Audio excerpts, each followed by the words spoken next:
ala asyrafil mursalin nabiyina wa maulana Muhammadin wa ala alihi wa sahbihi ajma'in wa ashhadu an la ilaha illallah wahdahu la syarikalah wa ashhadu anna Muhammadan abduhu wa rasuluh sallallahu alaihi wa ala alihi wa sahbihi wa sallama tasliman katsira thumma amma ba'd.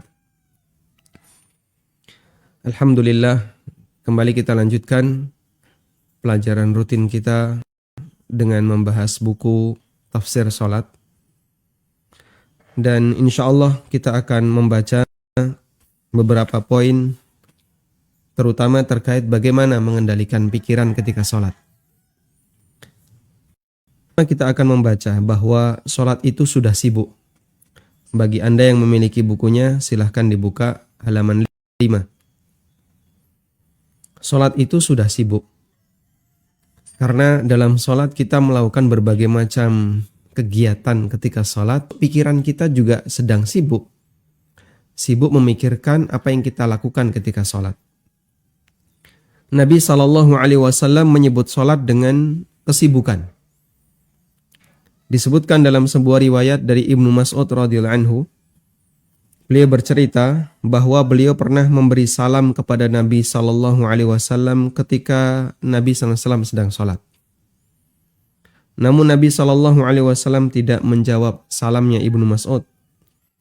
Seusai salat Nabi SAW bersabda, "Inna fis salati la syughla." Di dalam salat itu ada kesibukan. Inna fis salati la syughla. Sesungguhnya dalam salat itu ada kesibukan. Ya. Beliau menyebut salat dengan kegiatan yang berisi kesibukan. Karena orang yang salat secara lahir batin sedang melakukan banyak aktivitas. Fisiknya fokus dengan gerakan tertentu. Sesungguhnya dalam salat itu ada kesibukan. Beliau menyebut salat dengan kegiatan yang berisi kesibukan. Karena orang yang salat secara lahir batin sedang melakukan banyak aktivitas. Fisiknya fokus dengan gerakan tertentu. Batinnya juga fokus dengan memikirkan hal tertentu. Artinya dalam salat pikiran orang tidak kosong, namun penuh dengan kegiatan. Catat bagian ini. Dalam salat pikiran orang tidak kosong sehingga tidak ada istilah mengkosongkan pikiran. Mengosongkan pikiran ketika salat tidak. Tapi salat penuh dengan kegiatan. Lahirnya ada kegiatan, bagian fisik ada kegiatan, batinnya juga ada kegiatan. Dan secara prinsip, jika orang melakukan kesibukan tertentu, maka dia akan melupakan kesibukan yang lain. Sebagaimana batin kita, jika hati ini melakukan kesibukan tertentu, maka dia akan lupa dengan kesibukan yang lainnya.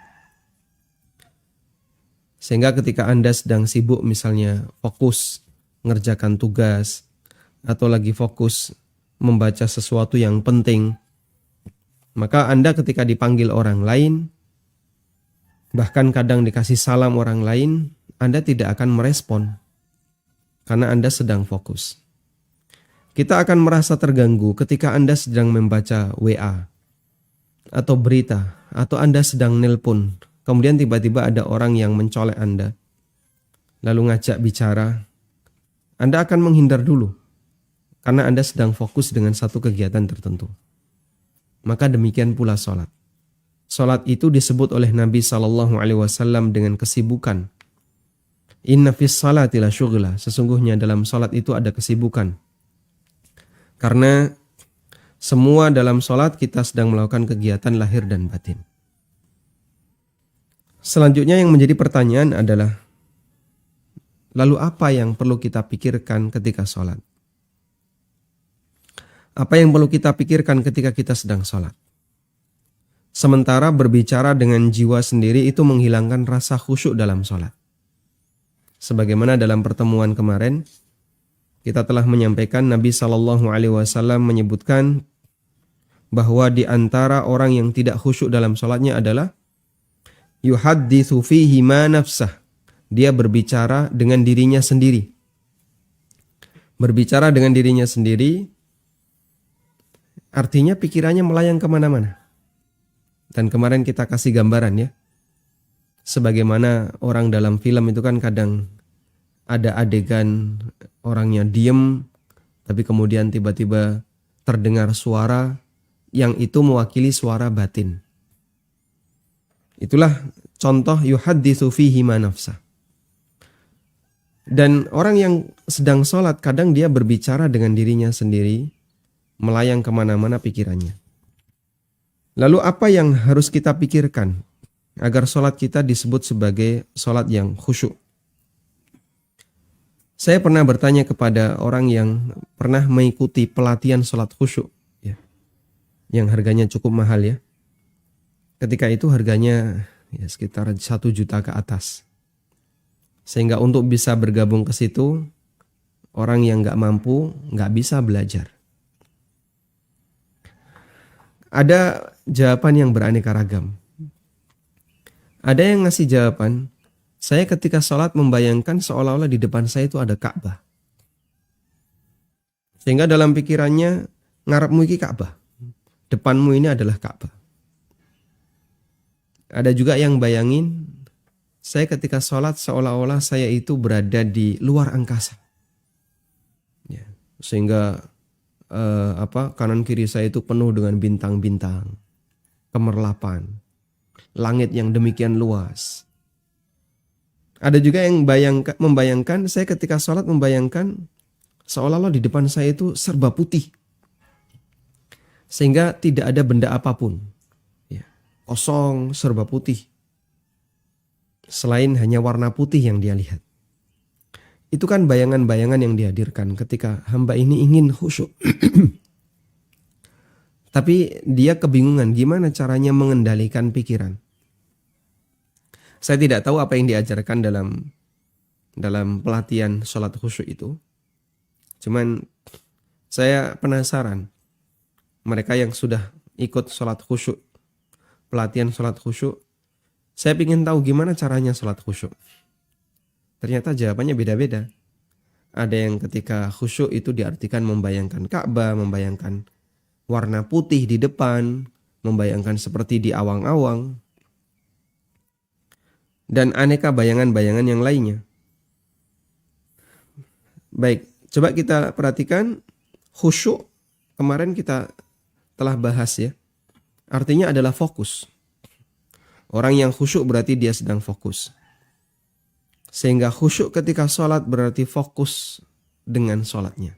Fokus dengan ibadah sholat yang dikerjakan. Fokus fisik berarti melakukan gerakan yang sesuai sunnah Nabi SAW ketika sholat. Ketika Anda diam dalam posisi sedekap, wajah menghadap kiblat, melihat ke arah tempat sujud, tidak banyak bergerak, berarti gerakan Anda telah fokus, dan itulah khusyuk fisik. Kemarin sudah kita singgung. Sehingga khusyuk fisik itu memikirkan bagaimana caranya gerakan kita sesuai dengan sunnah Nabi SAW. Mulai dari takbiratul ihram. Allahu Akbar. Ada teorinya Pak? Ada. Sehingga tidak main sembarangan. Sebagian besar kita ketika takbiratul ihram itu gerakannya gerakan otomatis. Kok bisa? Ya begitu kita sudah menghadap ke arah kiblat, imam takbiratul ihram, kita langsung takbiratul ihram. Dan kita nggak pernah gubris.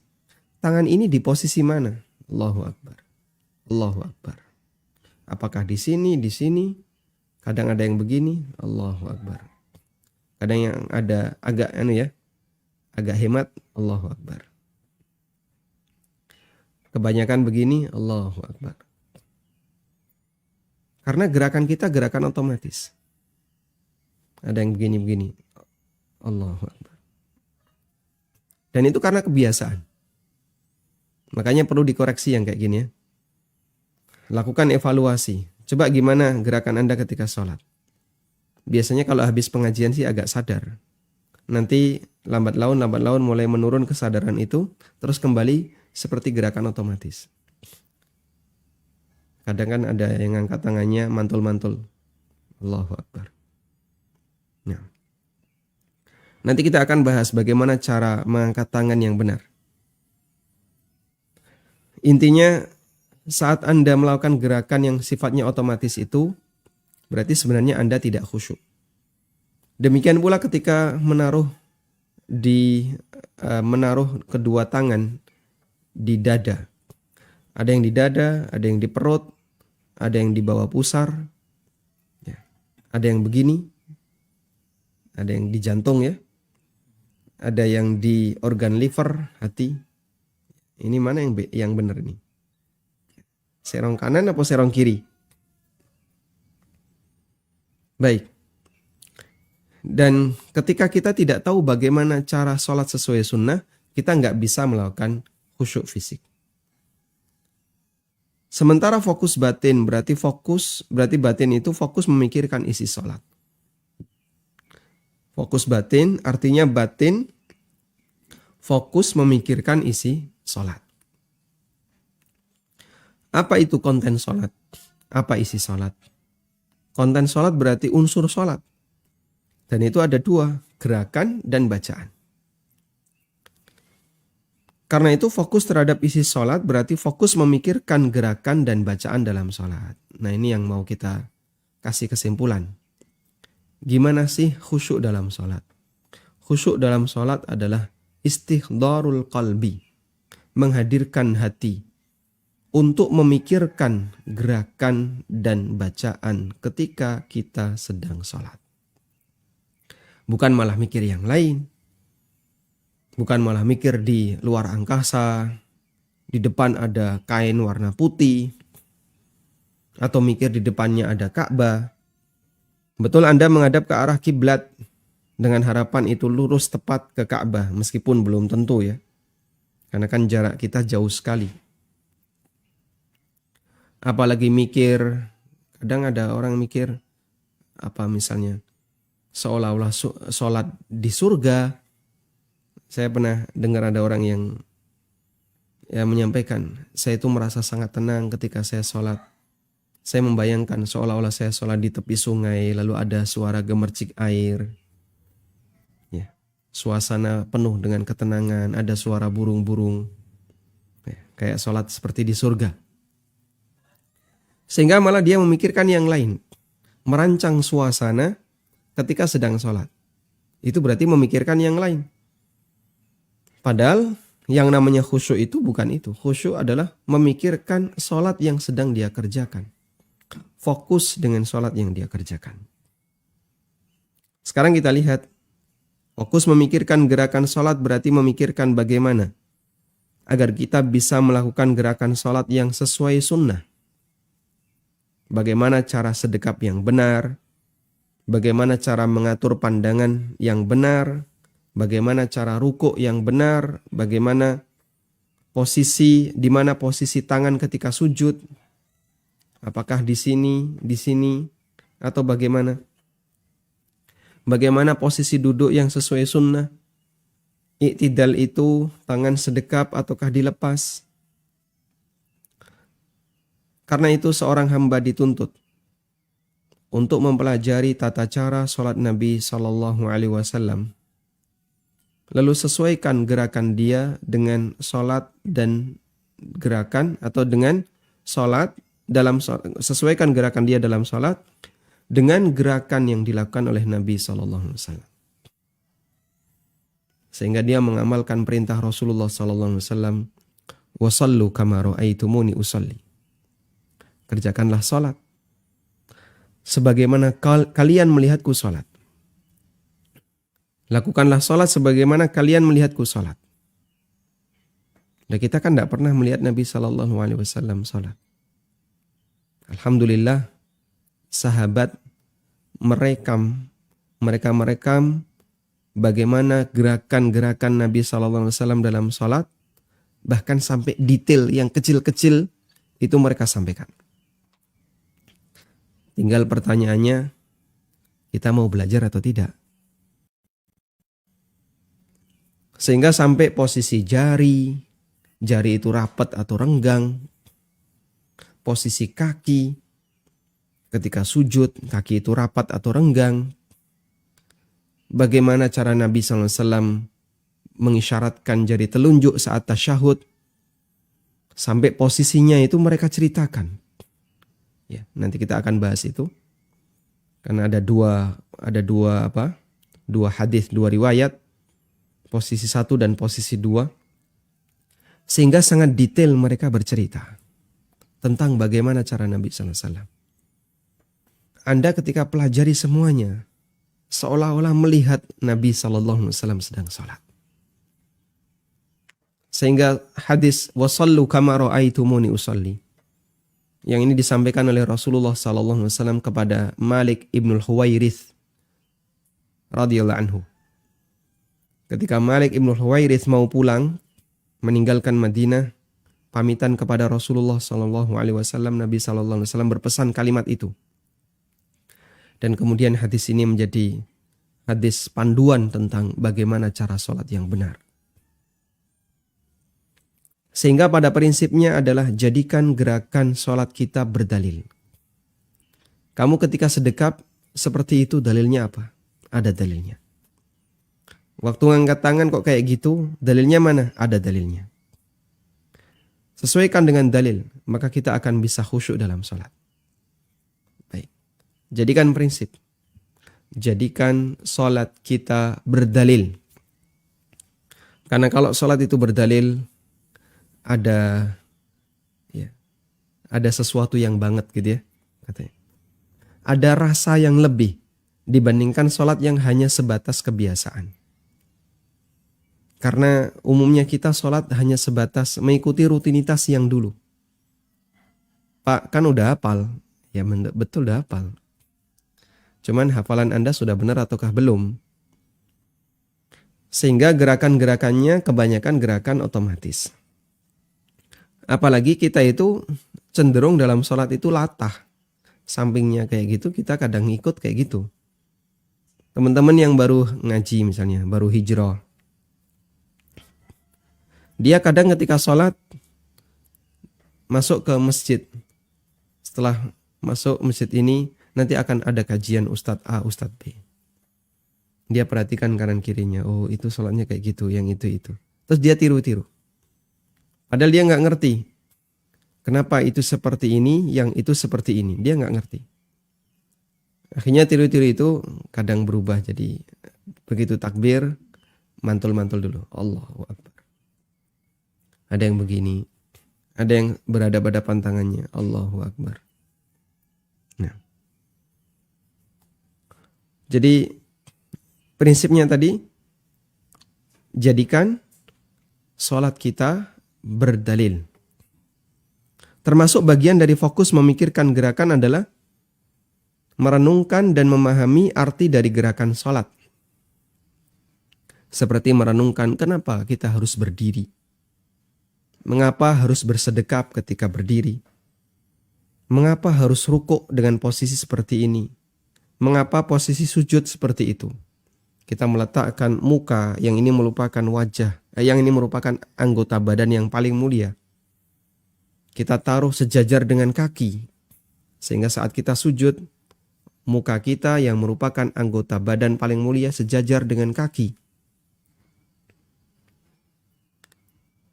Mengapa kita i'tidal seperti itu? Bagian ini insya Allah akan ada penjelasannya tersendiri. Yaitu merenungkan gerakan-gerakan dalam sholat. Baik. Jadi khusyuk untuk gerakan maknanya ada dua. Pertama adalah memikirkan bagaimana agar kita melakukan gerakan sesuai sunnah Nabi SAW. Yang kedua adalah merenungkan makna dari gerakan yang kita lakukan ketika sholat. Dan ulama rahimahumullah menjelaskan itu. Sehingga kita tinggal tiru bagaimana penjelasan mereka, kita pikirkan penjelasan mereka itu. Nanti insya Allah akan kita bahas. Selanjutnya adalah memikirkan bacaan dalam sholat. Bentuknya adalah merenungkan setiap bacaan, merenungkan makna setiap bacaan yang dilantunkan dalam sholat. Seperti memahami makna takbiratul ihram, memahami makna doa iftitah. Kita mengucapkan kalimat misalnya Allahumma ba'id baini wa baina khatayaya kama ba'adta bainal masyriqi wal maghrib. Ya Allah, jauhkanlah antara diriku dengan kesalahanku sebagaimana Engkau jauhkan antara timur dan barat. Timur dan barat itu pernah ketemu nggak? Gimana kalau timur dan barat ketemu? Nggak ada kehidupan. Karena ini arah dan nggak mungkin dia ketemu. Itu salah satu di antara contoh. Ya. Kita bertakbir Allahu Akbar. Lalu kita ingat utang. Ya. Allah lebih besar dibandingkan seluruh kegiatan duniamu. Karena Nabi SAW pernah memberikan tafsir dari takbir Allahu Akbar adalah Allahu Akbar kabira min kulli syai. Allah Maha besar dibandingkan segala sesuatu. Sehingga mungkin di situ kita memikirkan A, memikirkan B, memikirkan proyek. Begitu kita takbir, maka sudah selayaknya kita lupakan itu semuanya. Allah lebih besar dibandingkan itu semua. Dan itulah salah satu di antara bentuk memikirkan makna bacaan ketika sholat. Merenungi bacaan Al-Fatihah. Termasuk ketika imam membaca surat, lalu kita renungkan kalimat demi kalimat yang dibaca oleh imam. Masya Allah Pak, itu kami nggak paham bahasa Arab. Ya memang fokus di bagian kedua ini lebih rumit untuk dilakukan. Karena orang yang sholat harus memahami bahasa Arab dan mampu memahami maknanya. Dan itulah yang menjadi latar belakang buku ini kami tulis. Sehingga saya ketika menyampaikan ini dalam beberapa kajian, ya keluhan mereka, gimana saya bisa paham doa iftitah, doa ketika sujud, ruku, i'tidal, kita nggak paham bahasa Arab. Sementara nggak ada pembahasan itu. Dan itu yang menjadikan latar belakang saya untuk menulis buku ini. Berarti perlu ada satu penjelasan khusus, isinya tentang doa-doa dalam sholat dan tafsirnya. Renungan yang bisa kita pahami dari kalimat-kalimat itu. Sehingga ketika kita sholat, kita bisa memahami makna dari setiap bacaan yang kita ucapkan. Cuman mohon maaf, untuk bacaan imam gak ada di buku ini ya. Karena kalau bacaan imam saya masukkan buku ini nanti jadinya buku tafsir. Sehingga imam misalnya membaca surat Al-Falaq, Pak di sini nggak ada tuh penjelasan surat Al-Falaq. Ya kalau saya turuti imam baca apa nanti buku ini jadinya buku tafsir. Sehingga untuk bacaan Qur'annya kita kembalikan ke buku-buku tafsir. Anda bisa baca kitab-kitab tafsir. Alhamdulillah Al-Ustadz Dr. Firanda sudah banyak menulis tafsir, sudah sampai juz berapa? Ya, juz 29 sudah selesai, sudah terbit ya. 28 sudah. Ada juz amma, ada juz 29, ada juz mungkin sudah juz 28 sudah terbit. Sehingga itu mungkin bisa jadi alat bantu bagi kita ketika kita memilih beberapa surat pendek, baik di juz amma atau di juz 29, Anda sudah pernah baca tafsirnya. Ngefek itu Pak, ngefek. Ternyata sholat kita ada sesuatu ketika kita membaca surat-surat yang sudah pernah kita ketahui tafsirnya. Termasuk ketika kita mendengar imam membaca. Imam membaca misalnya surat Al-Ikhlas. Saya pernah mendengar tafsir surat Al-Ikhlas. Makna qul huwallahu ahad seperti ini. Makna Allahus Samad seperti ini. Sehingga timbul ada respon batin dengan apa yang kita dengar. Dan itulah khusyuk terkait bacaan dalam salat. Baik, fokus atau kembali kepada memikirkan bacaan salat. Bagian inilah yang akan kita jabarkan lebih banyak sehingga sangat membantu seorang hamba untuk menyibukkan dirinya agar dia memikirkan setiap bacaan dalam sholatnya. Sehingga pikirannya nggak kosong, tapi pikirannya memikirkan sesuatu. Nah, ketika seseorang atau seorang hamba fokus memikirkan dua hal ini, berarti sang hamba telah fokus memikirkan isi sholatnya. Dan itulah jatah khusyuknya dalam sholat. Kalau ini bisa 100%, Masya Allah, luar biasa. Anugerah besar. Tapi biasanya yang kayak gini nggak bisa tahan lama, Pak. Di depan fokus, nanti pikiran lepas, entah mikir kemana. Kadang kita teringat sesuatu yang tidak kita ingat sebelumnya. Melayang, balik lagi, melayang, balik lagi. Dan itulah perjuangan yang harus kita lakukan agar sholat kita bisa menjadi kafarah dari dosa-dosa yang pernah kita kerjakan.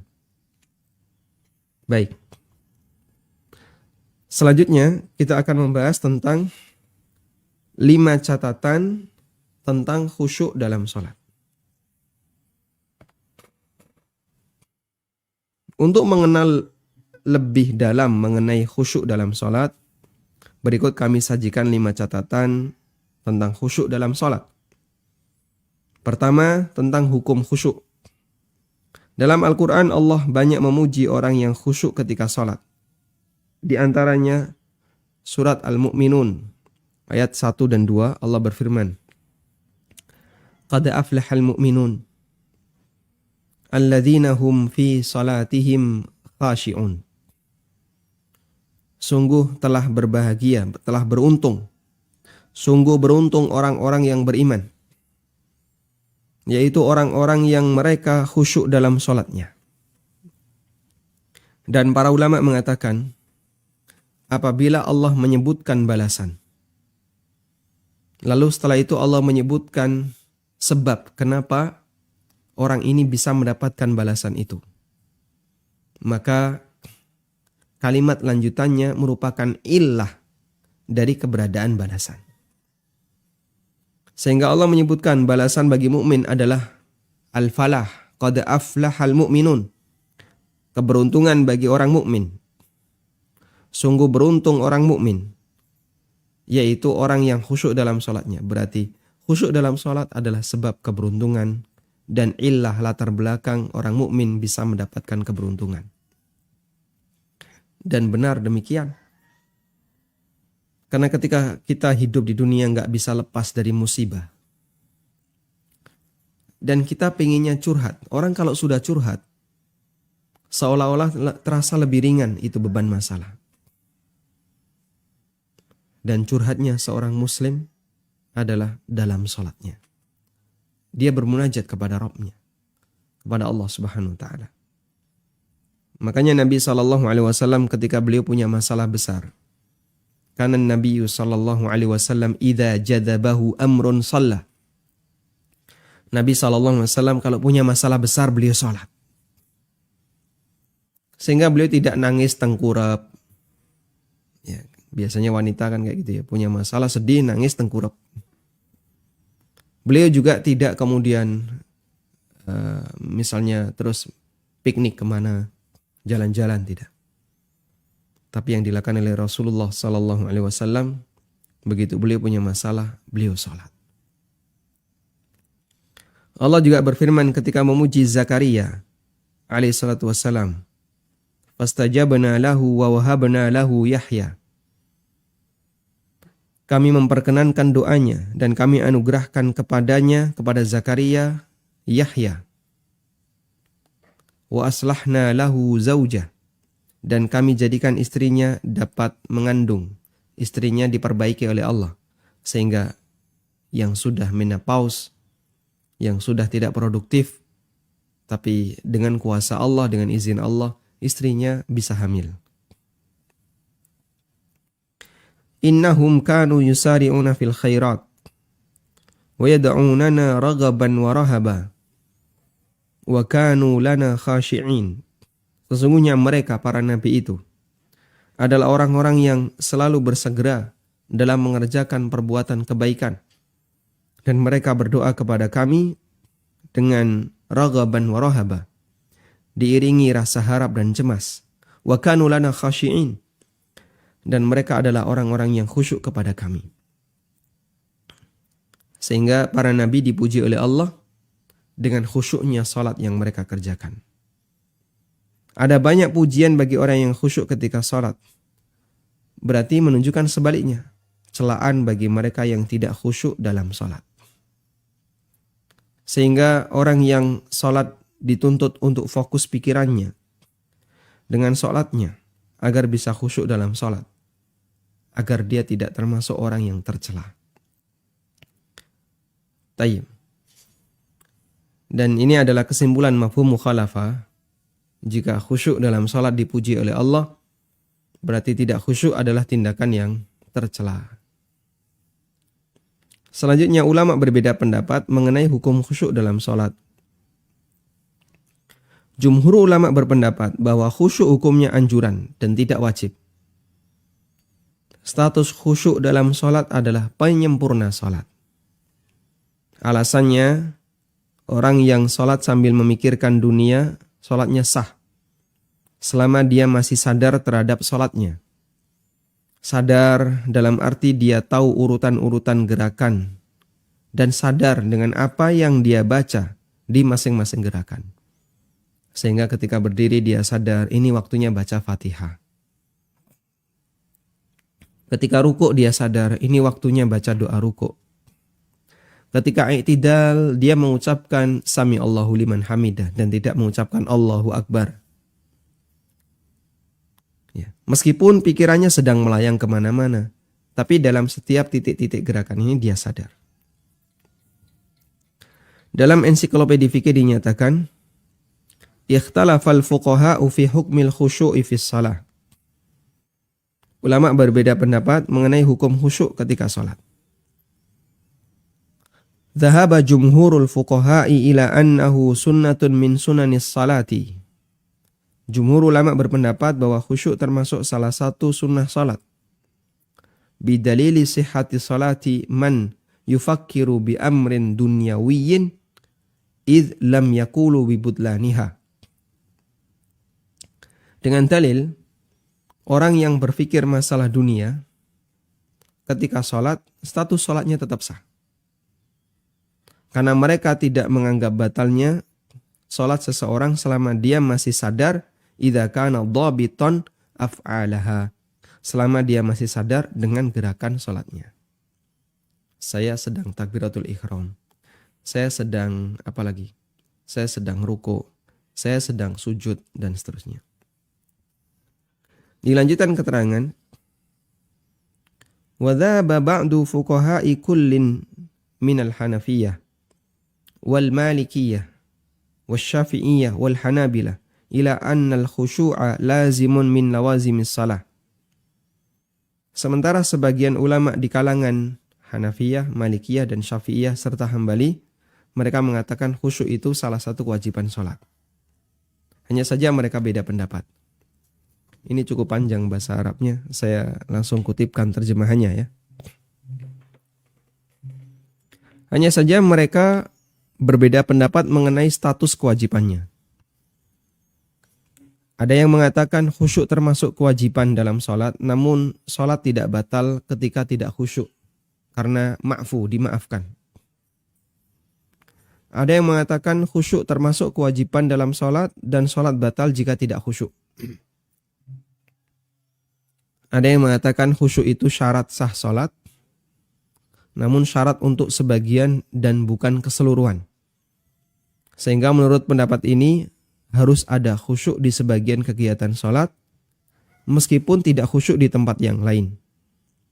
Sebagian ulama yang mengambil pendapat ini, mereka menentukan bagian sholat mana yang harus khusyuk. Mereka mengatakan selayaknya khusyuk dilakukan ketika takbiratul ihram. Baik. Nah. Dan pendapat yang benar, kita coba lihat tarjihnya. Pendapat yang benar bahwa orang yang tidak khusyuk, sholatnya tetap sah, hanya saja tidak ada pahalanya. Terdapat beberapa dalil yang menunjukkan bahwa dalam sholat terkadang orang memikirkan sesuatu di luar sholat dan statusnya sholatnya sah. Di antaranya hadis dari Jabir bin Abdullah radhiyallahu anhuma, beliau bercerita, Ishtaka Rasulullah sallallahu alaihi wasallam fasallaina wara'ahu wa huwa qa'idun wa Abu Bakrin yusmi'un nasa takbirahu. Rasulullah sallallahu alaihi wasallam sakit dan kami salat di belakang beliau. Wa huwa qa'idun. Beliau salat dengan duduk. Wa Abu Bakrin yusmi'un nasa takbirahu. Sementara Abu Bakar, beliau mengeraskan bacaan takbir beliau agar didengar semua jamaah. Faltafata ilaina fara'ana qiyaman. Tiba-tiba beliau menoleh ke arah kami dan beliau melihat kami sholat dalam posisi berdiri. Dan ini sholat sudah dimulai ya. Karena sahabat sedang sholat dalam posisi berdiri. Fa'asyara ilaina faqa'adna. Kemudian beliau berisyarat ke arah kami agar kami duduk. Lalu kami pun duduk. Fasallaina bisolatihi qu'udan. Lalu kami salat sambil duduk, ya, menjadi makmum sambil duduk mengikuti Nabi SAW. Hadis riwayat Muslim. Jadi Nabi SAW ketika sedang salat dalam posisi duduk, beliau teringat sahabatnya ini salat sambil posisi berdiri. Mungkin bukan menoleh ke belakang, tapi beliau melihat ke arah nyamping. Kok mereka duduk, mereka berdiri. Akhirnya Nabi SAW berisyarat dengan tangannya. Ya. Gimana? Diminta untuk duduk. Ya. Agar mereka duduk. Akhirnya para sahabat semuanya duduk. Tayyib.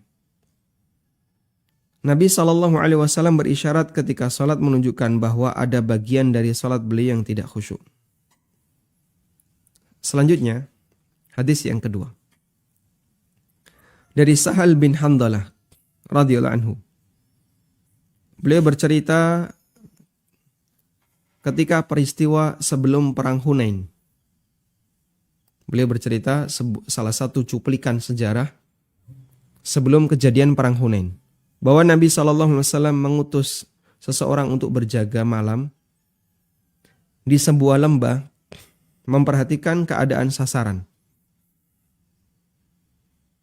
Menjelang subuh Nabi SAW selalu bertanya, adakah perkembangan informasi dari penjaga malam? Sampai akhirnya dikumandangkan iqamah salat subuh. Sahal bin Handalah radhiyallahu anhu menegaskan, faja'ala Rasulullah sallallahu alaihi wasallam yusalli wa huwa yaltafitu ila syi'bi hatta idza qada salatahu wa sallama. Nabi sallallahu alaihi wasallam mengerjakan salat wa huwa yaltafitu ila syi'b. Sementara beliau sambil menoleh ke arah lembah itu. Syi'b lembah ya. Jadi beliau salat kiblat, lembah itu mungkin agak serong dikit. Dan sebenarnya beliau sedang menunggu informasi apa dari penjaga malam yang ada di lembah itu. Barangkali mereka datang. Ya, mungkin mereka mau datang. Sehingga Nabi SAW salat subuh sambil mengarahkan pandangannya ke arah Syi'b tadi. Ke arah lembah tersebut. Sampai beliau selesai salat dan salam. Ini menunjukkan bahwa terkadang beliau tidak khusyuk dalam sebagian sholatnya. Artinya sempat memikirkan A, memikirkan B. Kemudian hadis dari Uqbah bin Amir, bahwa beliau pernah sholat di belakang Nabi SAW. Tiba-tiba seusai salam, Rasulullah SAW langsung bergegas pulang. Sampai melangkahi pundak sebagian makmum. Setelah itu beliau balik lagi ke masjid dan beliau mengatakan, Dzakartu syai'an min tibrin indana, fakarihtu ayyahbisani fa'amartu bikismatihi. Tadi saya teringat tadi saya teringat ada seonggok emas di rumah. Saya tidak ingin emas itu jadi pikiranku. Fakarihtu ayah bisani. Maka saya tidak ingin emas itu jadi pikiranku. Maka aku pun pulang dan aku perintahkan untuk segera dibagikan. Masya Allah. Sehingga waktu itu Nabi SAW ngapain? Ketika sholat beliau kepikiran ada emas yang belum dibagikan kepada fakir miskin.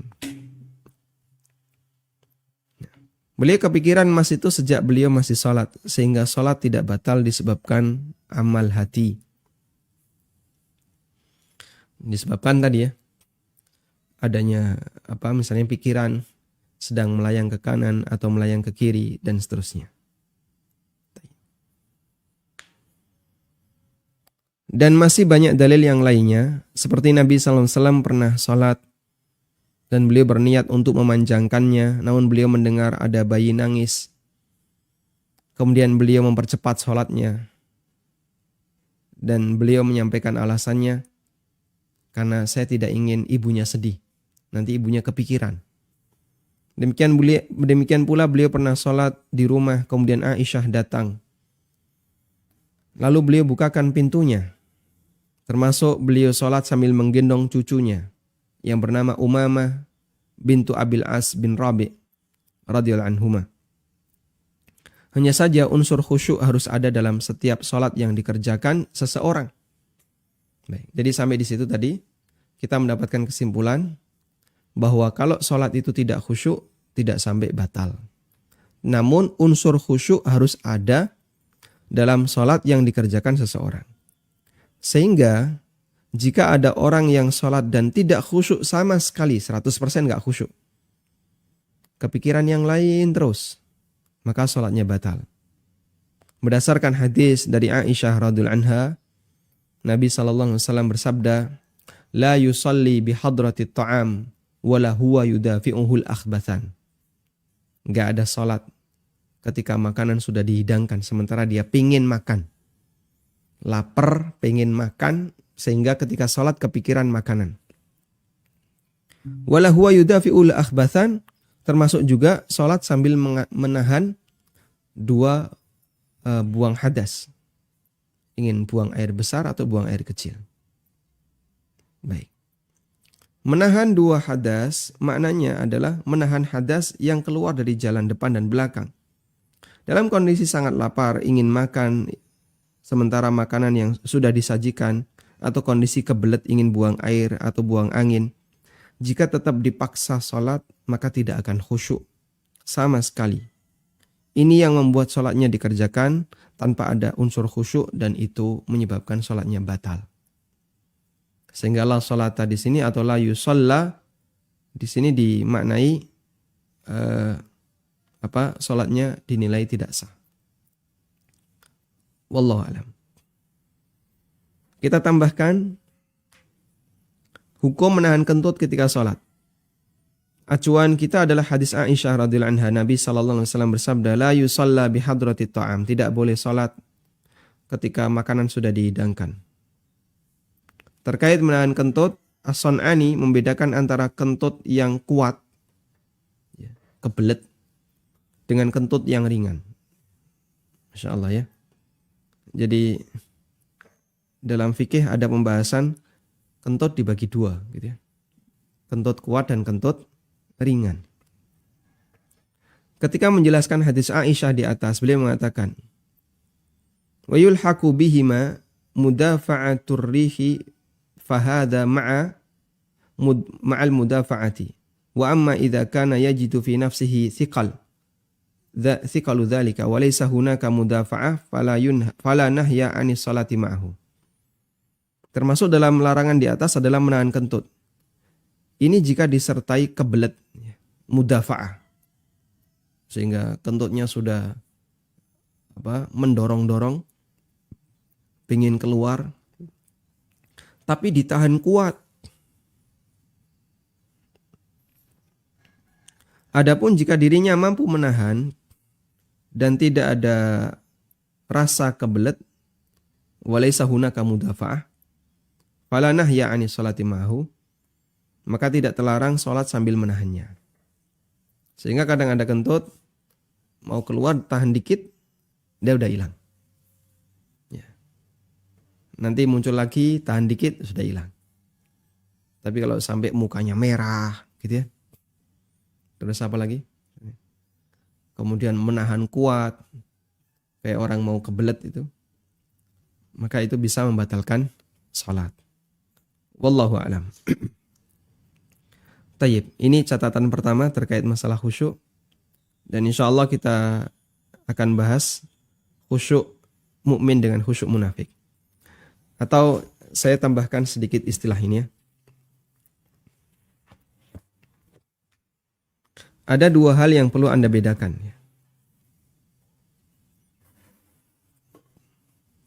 Ada khusyuk, atau kita bahas hukum khusyuk.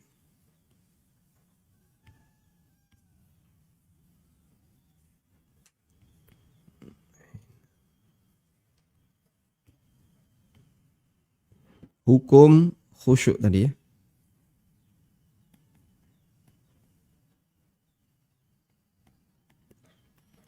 Ada khusyuk mutlak.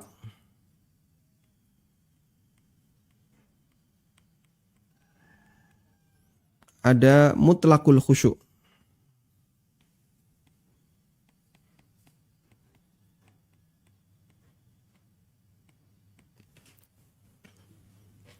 Jadi dalam kajian fikih, kata mutlak itu bisa ditaruh di depan, bisa ditaruh di belakang. Saya kasih perbandingannya ya. Ada istilah al-ma'ul mutlak. Air mutlak. Air mutlak itu ya air. Air bening itu ya. Ada istilah mutlakul ma'. Mutlakul ma'. Kalau mutlakul ma', zat cair. Sehingga al-ma'ul mutlak pasti mutlakul ma'. Mutlakul ma' belum tentu al-ma'ul mutlak. Begitu ya. Maka disebut mutlak itu jika statusnya 100%. Disebut mutlak jika statusnya 100%. Di sini kan statusnya 100% air. Kalau mutlakul ma', ya dia belum tentu air. Ada airnya tapi campur dengan yang lain. Jadi air plus ada campuran yang lain. Di sini ada wedang misalnya ya. Maka dalam wedang ini ada air dan ada unsur yang lain. Bismillah.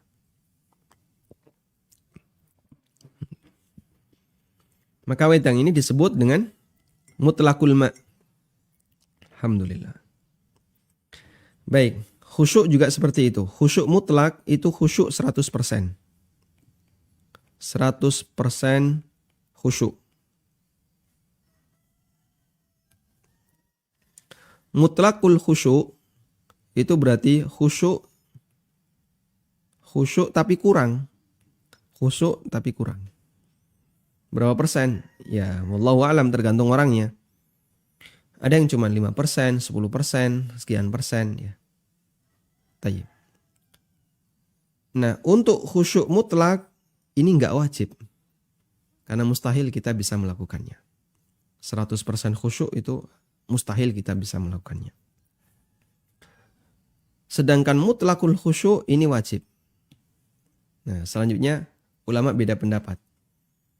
Mutlakul khusyuk itu harus ada di mana? Minimal untuk bisa disebut sholatnya sah. Ada sebagian yang mengatakan minimal takbiratul ihram harus khusyuk.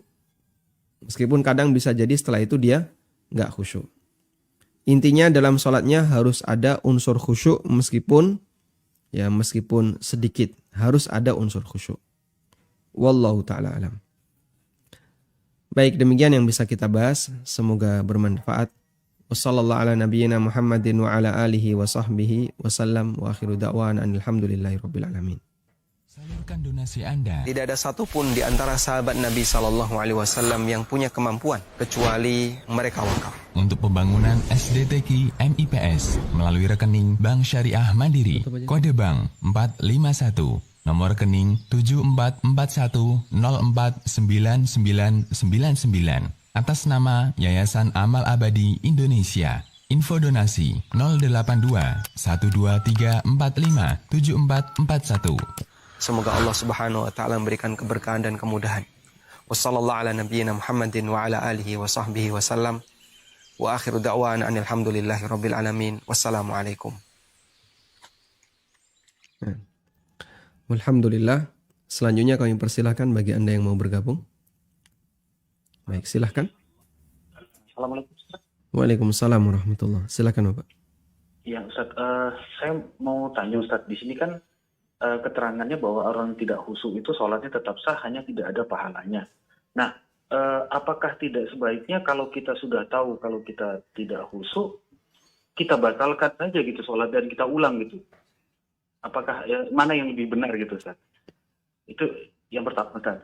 Yang kedua, saya pernah dengar gini Ustaz, katanya ada beberapa hal yang dimana kita dibenarkan untuk membatalkan sholat Ustaz. Misalkan apa ya?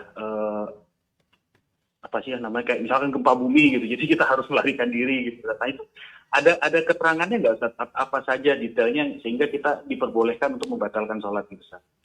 Mungkin itu aja Ustaz. Jazakallahu khairan, barakallahu fikum. Wa jazakumullahu khairan. Tayyib.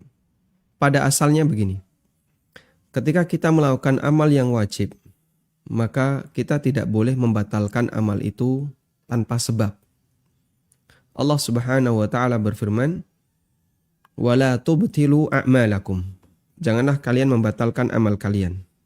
Ini ada di surat Wala tubtilu. Ada di surat Muhammad ayat 33. Ya ayyuhalladzina amanu atii'ullaha wa atii'ur rasul wa la tubtilu a'malakum. Wahai orang-orang yang beriman, taatilah Allah dan taati Rasul, dan jangan kalian batalkan amal kalian. Karena itu, ketika kita sudah mulai beramal, apalagi itu amal wajib, maka pada asalnya tidak boleh kita batalkan. Kecuali kalau amal itu tidak sah, misalnya ngentut, ya jelas Anda harus batalkan, sehingga Anda harus wudu. Atau kebelet, maka Anda harus batalkan untuk buang air. Namun kalau tidak ada sebab apapun, selain karena pikiran melayang kemana-mana, maka pada asalnya kita tidak boleh untuk membatalkannya. Orang ketika berpuasa qadha, dan itu puasa wajib, apalagi puasa Ramadan yang tepat pada waktunya di bulan Ramadan. Ketika dia sudah mulai berpuasa, maka dia tidak boleh membatalkannya, sehingga harus dia selesaikan. Haji dan umrah juga demikian.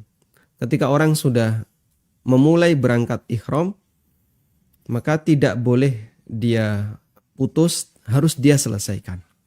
Allah Ta'ala berfirman, wa atimmul hajja wal umrata lillah. Sempurnakanlah haji dan umrah untuk Allah Ta'ala. Sehingga pada asalnya kita tidak boleh membatalkan amal ketika amal itu sudah kita mulai untuk amal yang wajib. Tapi kalau amal yang sunnah, kembali kepada kerelaan masing-masing. Karena Nabi SAW mengatakan, al-mutatawwi'u amiru nafsi. Orang yang melakukan amal tatawwu, amal sunnah, amiru nafsi, maka dia menjadi pemimpin bagi dirinya sendiri. Artinya terserah dia. Mau dia lanjutkan, mau dia batalkan, silahkan. Nabi SAW membatalkan puasa sunnah. Ketika beliau pulang dan mendapatkan cerita, tadi ada yang ngasih hadiah hais, makanan hais. Kemudian beliau batalkan, padahal sebelumnya beliau puasa. Baik. Lalu bagaimana kalau misalnya terjadi gempa atau bencana alam yang lainnya? Itu posisi kita ketika kita sedang sholat dalam suasana seperti itu, posisi kita dalam bahaya.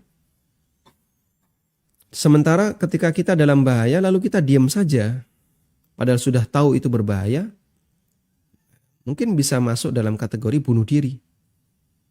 Sudah tahu ini mau amblek, ya, mau roboh ini gedung, goyang, dan prediksi kita ini pasti akan roboh. Kalau kita tetap diam saja,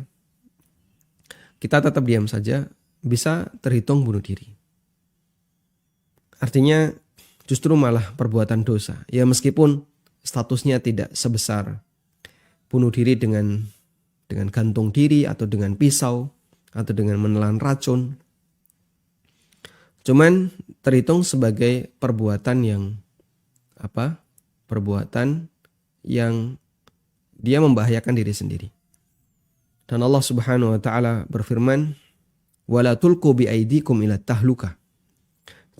Janganlah kalian menjerumuskan diri kalian kepada kebinasaan. Kalau ini membinasakan diri sendiri, hindari. Para ulama juga menyebutkan orang yang berpuasa lalu dia sakit, dan menurut perhitungan dia, kalau ini tetap saya lanjutkan berpuasa, bisa jadi saya mati. Orang sakit berpuasa dan tetap dilanjutkan, mungkin bisa jadi akan mengancam nyawanya. Maka terlarang bagi dia untuk melanjutkan puasa, wajib untuk dibatalkan.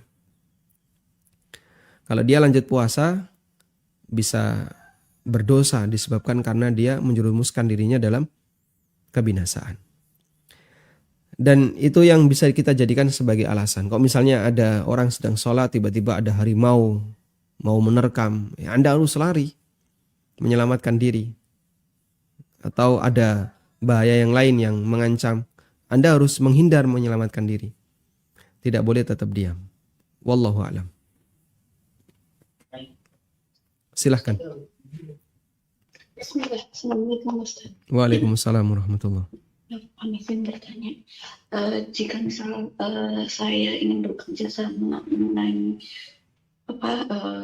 mengurus sapi, saya misalkan pemodal dan saya meminta si B untuk mengurusinya karena si B ini punya kandang dan beliau yang mengurusi sapi tersebut, memberi makan setiap hari gitu kan, nanti jadinya bagi hasil saya misalnya keluar modal contoh 10 juta dan si B ini itu mengeluarkan semua kebutuhan sapi tersebut. Nah, qadarullah misal sapi tersebut mati, nah hukumnya bagaimana? Kan disebutkan bahwa jika misalnya kita kerja sama itu harus bagi untung dan bagi rugi ya. Nah, apakah saya bisa harus meminta si B ini untuk mengganti rugi? Contoh saya sudah mengeluarkan modal 10 juta dan si B misalkan sudah mengurusi dan pengurusan semua sapi itu contoh misal 5 juta, berarti kan kita bagi gitu kan kerugiannya gitu. Apakah dia harus mengembalikan ke kita untuk kerugiannya atau misalkan memang ya sudah dia tidak mengeluarkan apa-apa gitu kan, karena dia juga sudah mengeluarkan effort, mengeluarkan biaya untuk memberikan makan sapi tersebut. Itu sih Ustadz yang saya tanyakan. Dan yang kedua saya mau tanya, saya punya kebiasaan jika mau Ramadan itu kan menghias rumah untuk membangkitkan semangat anak-anak di rumah gitu kan. Apakah diperbolehkan misal saya menggantung-gantung lampu hias di luar rumah gitu kan dengan tulisan-tulisan yang thayyib, dengan lampu-lampu yang menyala-nyala, apakah itu termasuk ikut-ikutan seperti orang yang contoh Natalan kan banyak tuh yang menggunakan lampu-lampu gitu kan, apakah diperbolehkan atau tidak? Itu aja Ustaz yang saya tanyakan. Syukron, jazakallah. Ya. Baik, dalam usaha kerjasama, baik bentuknya mudharabah maupun musyarakah, kita diajarkan rumus keseimbangan, bahwa peluang untung harus seimbang dengan resiko rugi. Dalam arti, siapa yang ingin mendapatkan keuntungan, maka dia harus siap dengan resiko kerugian. Sehingga kalau orang ingin untung tapi dia nggak mau rugi, maka seperti ini tidak bisa diterapkan dalam kegiatan musyarakah atau mudharabah. Selanjutnya, bagaimana cara dan teknis pembagian keuntungan dan teknis pembagian kerugian. Kalau untung, maka di situ ada bagi hasil begitu ya. Nah, bagi hasil dia kembali kepada kesepakatan.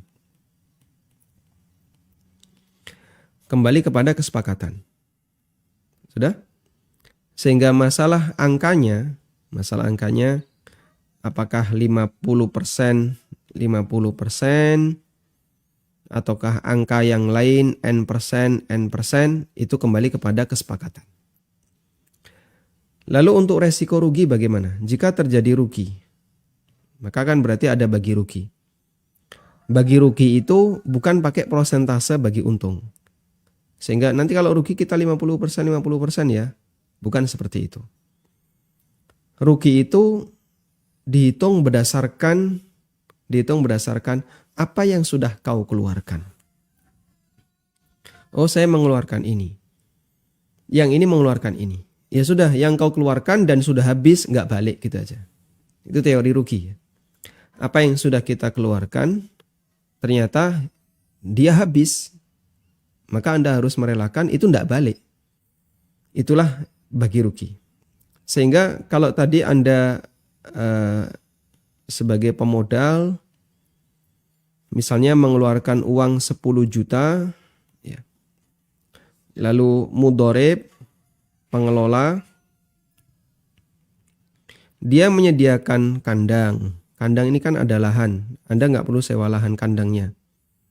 Plus tenaga. Dia sudah merawat selama beberapa waktu. Sapinya mati. Sapi mati. Terus gimana? Sapi mati ini apa yang bisa dimanfaatin? Tidak ada Pak, bangkai tidak boleh dijual. Baik, berarti nggak berubah jadi uang sepeser pun. Ini boleh disamak kulitnya, cuman nanti kulitnya nggak boleh dijual ya, sehingga untuk kepentingan pribadi. Tapi kadang mungkin Anda akan kerepotan, buat apa kulitnya, sudahlah, buang semuanya aja. Lalu dibuang semuanya ya. Ketika dibuang semuanya, ini kan hilang. Ini hilang. Pengelola kehilangan tenaga. Kandangnya utuh. Kandang utuh. Sudah? Maka kandang balik ke pengelola wong dia utuh. 10 juta hilang semuanya, ya Anda jangan balik, Anda minta balik sepeser pun. Saya minta balik sebagian. Nah kan sudah hilang ini. Maka apa yang kita keluarkan, lalu usaha itu rugi, sehingga modal kita hilang, yang hilang jangan minta balik. Wallahu a'lam. Yang kedua, bolehkah kita menghias tadi ya, menghias rumah? Wallahu a'lam, saya tidak tahu jawabannya. Apakah ini masuk tasyabuh ataukah tidak dengan orang non-muslim ketika mau hari raya kemudian rumahnya dihias dengan kelap-kelip lampu, itu masuk tasyabuh ataukah tidak? Namun intinya memotivasi anak-anak untuk semangat beribadah itu satu hal yang bagus, dan metode seperti ini saya nggak tahu hukumnya ya. Mungkin Anda bisa tanyakan kepada ustadz yang lain. Wallahu a'lam.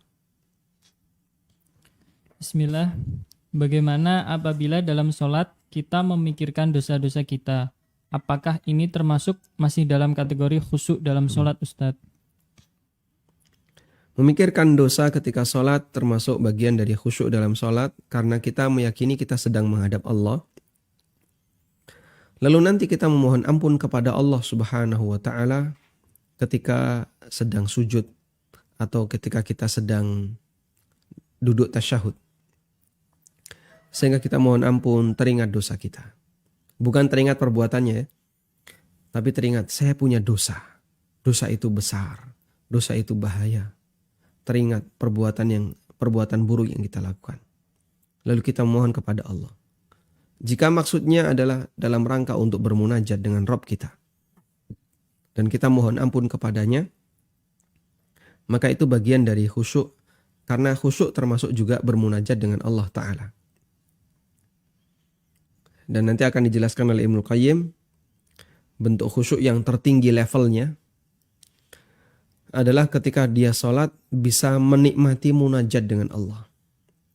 Sehingga dia sholat sambil menikmati bacaan-bacaannya. Dia bermunajat. Saya sedang berada di hadapan Rabb saya. Zikirnya dinikmati. Setelah itu dia berdoa mohon kepada Allah saat sujud. Dia memohon kepada Allah saat tasyahud. Itulah orang yang khusyuk pada tingkatan yang paling tinggi. Insya Allah nanti kita bahas. Wallahu a'lam. Assalamualaikum Ustadz. Waalaikumsalam warahmatullahi. apakah sholat hanya membaca surat Al-Fatihah saja sholatnya sah? Dan apa yang dimaksud dengan memperingkas sholat dan kerjakan sholat dengan ringan? Apakah sholat dengan membaca Fatihah saja sholatnya sah? Jawabannya sah. Karena Fatihah rukun, sementara bacaan surat setelah Fatihah hukumnya sunnah. Meskipun kalau bisa jangan sampai cuma Fatihah saja. Karena Nabi SAW hampir semua sholat wajib beliau membaca Fatihah dan surat kecuali untuk rakaat setelah tasyahud akhir, setelah tasyahud awal. Sehingga rakaat ketiga, keempat beliau tidak membaca surat selain Fatihah. Lalu apa yang dimaksud dengan memperingkas sholat? Jika maksud Anda adalah mau sholat cepat karena waktu Anda mepet, misalnya ini sudah mau berangkat, kemudian Anda sholat. Atau jika maksud Anda adalah meringankan bagi makmum karena ada makmum yang dia sudah lemah. Maksudnya adalah mengerjakan sholat tapi kerjakan bagian rukun dan wajibnya saja, sementara sunnahnya ada sebagian yang ditinggalkan. Selama kadar rukun dan wajib tetap terlaksana, insya Allah sholatnya sah. Wallahu a'lam. Baik. Assalamualaikum warahmatullahi wabarakatuh. Waalaikumsalam warahmatullahi wabarakatuh. Titipan pertanyaan dari istri. Kalau keluar angin dari vagina, apakah membatalkan sholat?